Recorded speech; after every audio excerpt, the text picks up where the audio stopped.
नमस्कार दोस्तों, आपके चैनल कथा ज्ञान में स्वागत है। इस वीडियो में हम जानेंगे उन 3 विशेष चीजों के बारे में जिनका पूजा घर में होना बेहद आवश्यक है।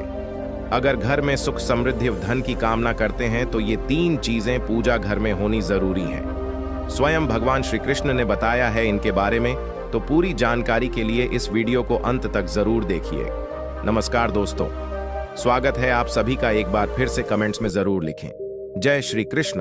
प्रत्येक मनुष्य अपने घर में एक छोटा सा पूजा घर अथवा मंदिर अवश्य बनाता है, जिसके अंदर वह अपने सभी प्रिय देवी देवता तथा उनसे जुड़ी महत्वपूर्ण चीजें श्रद्धा भाव के साथ रखता है। वह अपने मंदिरों में देवी देवताओं की तस्वीरें, पूजा पाठ का सामान इत्यादि चीजों को भी रखते हैं। परंतु हमारे शास्त्रों में मंदिर के अंदर कुछ चीजें रखना जितना फलदायक होता है, उतना ही कुछ चीजों का रखना अमंगल और अशुभ होता है। यह कुछ वस्तुएं ऐसी हैं जिनसे घर में नकारात्मकता बनी रहती है और लड़ाई झगड़े कलेश और नुकसान ही नुकसान होता है।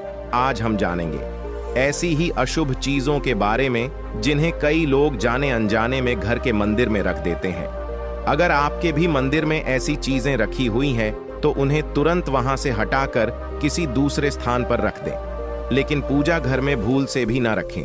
लोग ऐसा इसलिए करते हैं क्योंकि उन्हें लगता है कि ये चीजें धार्मिक है और इनकी भी पूजा की जानी चाहिए। भगवान श्री कृष्ण कहते हैं कि कलयुग में मनुष्य कुछ अशुद्ध चीजों को धार्मिक मानकर उनकी पूजा करेगा, जिससे शास्त्रों में वर्जित माना गया है। भगवान श्री कृष्ण ने इसकी भविष्यवाणी पहले ही की हुई थी कि कलयुग में मनुष्य धार्मिक और अशुभ चीजों की भी पूजा करेगा।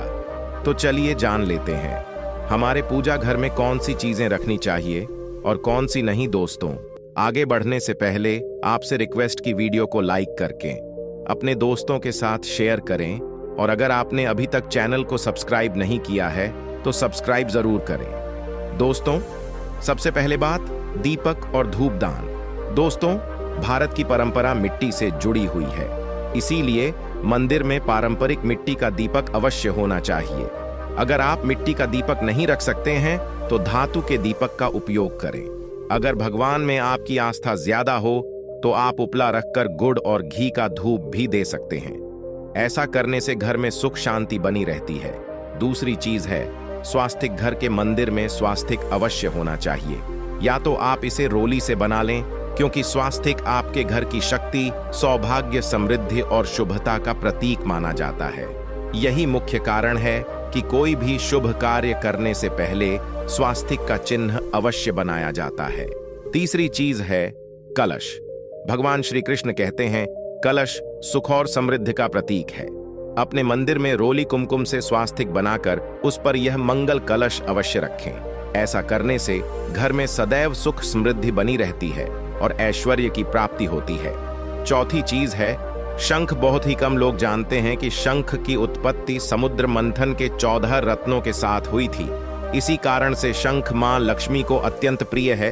शंख की ध्वनि से सकारात्मक ऊर्जा का भी संचार होता है, इसीलिए मंदिर में शंख अवश्य होना चाहिए। इसलिए शंख की घर में उपस्थिति से मां लक्ष्मी प्रसन्न होती है और उस घर में कभी भी धन की कमी महसूस नहीं होती है। 5वीं चीज है घंटी। मंदिर में आपने घंटी अवश्य देखी होगी, क्योंकि घंटी को शुभ माना जाता है।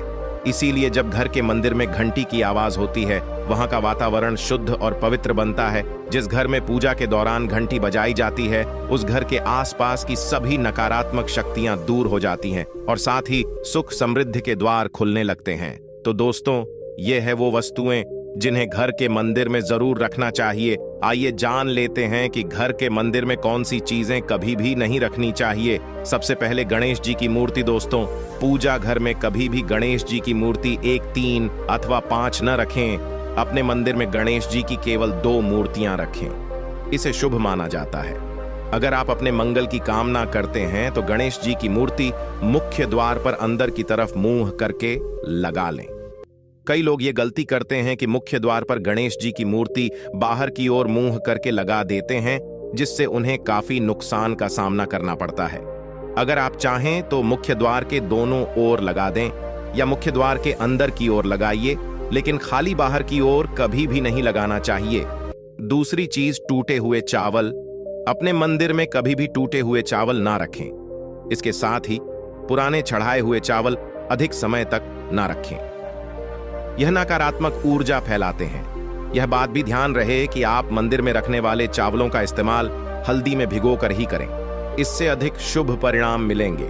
तीसरी चीज है पूर्वजों की तस्वीर में। अगर आपके घर के मंदिर में अपने पूर्वजों की तस्वीर रखी हुई है तो उसे तुरंत वहां से हटा दें, क्योंकि वास्तुशास्त्र में पूजा घर में मृत परिजनों की तस्वीरें रखना अशुभ माना जाता है। इससे अशुभ परिणाम प्राप्त होते हैं। मृतक परिजन पूजनीय और सम्माननीय है, किंतु उनका स्थान देवताओं के बराबर नहीं है। मृत परिजनों की तस्वीर घर के पूजा घर में रखने से पूजा घर का वातावरण भी नकारात्मक बन जाता है, जिसका अशुभ परिणाम हमें भुगतना पड़ता है। कई लोग साधु संत की मूर्तियां अथवा साधु संतों की तस्वीरें भी पूजा घर में रख देती हैं, लेकिन ऐसा करना अशुभ माना जाता है। अगर आप किसी साधु संत को मानते हैं तो उनकी तस्वीर दीवार पर लगा सकते हैं, लेकिन पूजा घर में भूल से भी ना रखें। भैरव जी, शनिदेव अथवा काली माता की मूर्तियां भी नहीं रखनी चाहिए। इसी के साथ ही माता लक्ष्मी की खड़ी हुई मूर्ति की भी पूजा नहीं करना चाहिए। माता लक्ष्मी सदैव ही बैठी हुई मुद्रा में होनी चाहिए। इस प्रकार से हमें पूजा घर में इन मूर्तियों को नहीं रखना चाहिए। आइए अब जानते हैं उन विशेष वस्तुओं के बारे में जो आपके पूजा घर में जरूर होनी चाहिए। इन चीजों के पूजा घर में होने से घर में होती है धन की वर्षा, मां लक्ष्मी करती है ऐसे घर में स्थायी रूप से वास। पहली चीज है गंगा जल। हमारे शास्त्रों में गंगा जल को अत्यंत पवित्र माना गया है, इसीलिए पूजा घर में गंगा जल का होना अत्यंत आवश्यक है। गंगा नदी सभी पापों को नष्ट करने वाली है, इसीलिए अगर आपके पूजा घर में एक तांबे के छोटे से पात्र में आप गंगा जल भरकर रखते हैं तो इससे आपके पूजा घर की शुद्धता बनी रहेगी और आपको आपकी पूजा का संपूर्ण फल प्राप्त होगा। दोस्तों, दूसरी चीज है कलश। शास्त्रों में कलश को पूर्णता का प्रतीक माना गया है। चाहे वह सत्यनारायण की पूजा हो, दीपावली हो, नवरात्रि का पर्व हो या फिर किसी भी प्रकार का उत्सव हो तथा मांगलिक कार्य हो, कलश की स्थापना किए बिना सब कुछ अधूरा माना गया है। पूजा में कलश का उपयोग देवताओं का आवाहन करने के लिए किया जाता है। ईश्वर के सामने तांबे के कलश में पानी भरकर रखना इतना शुभ होता है कि अगर हम अपनी पूजा करते समय भगवान के सामने तांबे के कलश में पानी भरकर रखें तो उसका चमत्कारी प्रभाव हमें अवश्य देखने को मिलता है। इसीलिए मुख्य रूप से तांबे के कलश का उपयोग करें। पूजा में अगर किसी सामग्री की कमी रह जाए तो परेशान न हो और पूजा बीच में न छोड़े। ऐसे में भगवान को चावल और फूल चढ़ाएं और मन में ही उस चीज का ध्यान करें। प्लास्टिक की बोतल में या किसी भी अपवित्र धातु के बर्तन में गंगा जल कभी भी नहीं रखना चाहिए। अपवित्र धातु जैसे एल्यूमिनियम और लोहे से बने बर्तन गंगा जल तांबे के बर्तन में रखना शुभ माना जाता है। गुलाब का फूल शिवलिंग पर अर्पित नहीं करना चाहिए। किसी भी पूजा में मनोकामना की सफलता के लिए दक्षिणा अवश्य चढ़ानी चाहिए। मां लक्ष्मी को विशेष रूप से कमल का फूल अर्पित करना चाहिए और अगर आप यह शुक्रवार के दिन करते हैं तो कई गुना लाभ मिलता है।